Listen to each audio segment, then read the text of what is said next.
চ্যানেলে নতুন হয়ে থাকলে চ্যানেলটাকে সাবস্ক্রাইব করে দিও। না না, কোনো প্রশ্নই ওঠে না। কেন বাবা?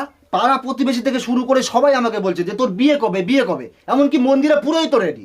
আমি বেঁচে থাকতে এই বিয়ে আমি কোনোদিন মেনে নেবো না। বাবা আমি কিন্তু কোর্ট ম্যারেজ করে নেবো। হ্যাঁ হ্যাঁ, যা যা, তোর যা ভালো লাগে তুই তাই কর। বাবা আমি কিন্তু পালিয়ে গিয়ে মন্দিরে বিয়ে করে নিচ্ছি। তাই তাড়াতাড়ি যা, দেরি করছিস কেন? চলে যাচ্ছি কিন্তু। আরে হ্যাঁ যা, কোনো কিছু কম পড়লে বলিস। চলো। এই তুমি এরকম করছো কেন? ওরা দুজন দুজনকে ভালোবাসে, তো বিয়ে করতে যাচ্ছে করুক, অসুবিধাটা কোথায়? আরে বাবা তুমি জানো এখনকার দিনে বিয়ে দিতে গেলে 10-12 লাখ টাকা খরচা, তারপর লোকজন নেমন্তন্ন করে খাওয়াবো, ওরা খাওয়া দাওয়ার পর আবার বদনামও করবে। আমিও চাই ওরা পালাই গিয়ে বিয়ে করুক, তাতে আমার টাকাও বেঁচে যাবে, আর তারপরে তো দুটো গোয়ার টিকিট কেটে দেবো। হানিমুন থেকে ওরা এমনিই সুরসুর করে বাড়ি চলে আসবে, ওদের বিয়েও হয়ে গেল, আমার খরচা বেঁচে গেল। তোমার মতো কিপটে লোক আমি জন্মে দেখিনি। কি কিপটে শ্বশুরে বাবা।